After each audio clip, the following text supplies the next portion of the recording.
গোসল করে, ওই গোসলটা আপনি দেখবেন। তাকে কেমনে 3 বান্ধনের আসামি বানায় আপনি ওইটা দেখবেন।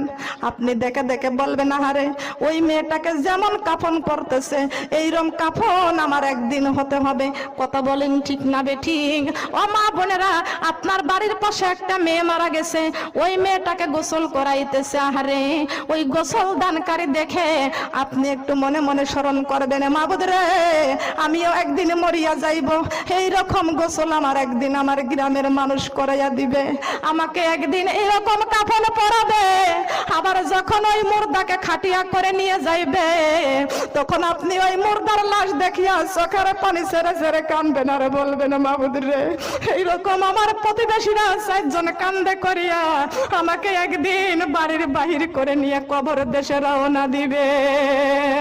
আমার মা বোনরা কান লাগান খেয়াল করে শুনুন, এই দুনিয়ায় চিরস্থায়ী নাই। আমার আল্লাহ বলেছেন, আর দুনিয়া মাজরাতুল আখিরাত, এই দুনিয়াটা হলো ক্ষণস্থায়ী, কবর হলো তোমাদের জন্য চিরস্থায়ী।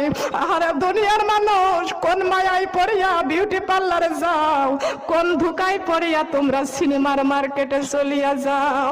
ও সোনার মা বোনেরা, হাতে ধরে বলে যায়, পায়ে হাত রেখে বলে যায়, ইস্তার জলসা ঘর ঘর থেকে বিদায় করে দাও, আল্লাহর কোরআন পড়া চালু করে দাও, মাদ্রাসায় ভর্তি হয়ে যাও। জানি না আল্লাহ পাক রব্বুল আলামিন জীবনের সব গুনাহগুলো মাফ করে দিয়া আমাদের কোরআনের আমল আমাদের কলেজায় দিয়া আল্লাহর জান্নাতে নিয়ে যাবে। সোনার মা বোনেরা, পৃথিবী দেখে দেখে ঈমান আনতে হবে। আমার আল্লাহ আসমানটা কি সুন্দর, লক্ষ লক্ষ তারকা দিয়ে আমার আল্লাহ আসমানটাকে সাজাইছেন। এই জমিনটাকে আল্লাহ পাক রব্বুল আলামিন ফসল দিয়া সাজাইছেন।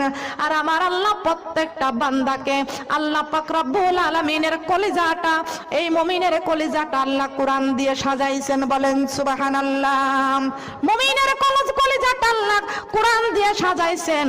এই যে কলবে কোরআন আছে, জিকির আছে, ওই বান্দা যদি জমিন দিয়ে হাঁটে, এই জমিনটা আমার আল্লাহ পাক রব্বুল আলামিনকে ডাক দিয়ে বলতেছেন, মাবুদ রে এই যে আপনার আল্লাহওয়ালা জিকির আলাগুলো যারা জমিন দিয়ে হাঁটতেছে, ও মাবুদ এই সমস্ত জিকিরওয়ালা আল্লাহওয়ালা কোরআন আলা, আল্লাহ রে এদের জন্য আমি জমিন সারা জীবনের মতো সাক্ষী হয়ে গেলাম।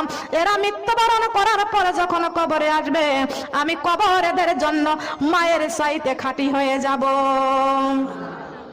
মায়ের চাইতে, একটা মা যখন সন্তানকে মাথার মধ্যে হাত বুলাইয়া বুকে জড়াইয়া কোলের মধ্যে করিয়া যখন ঘুম পাড়াইয়া দেয়, মায়ের চাইতে ওই দরদের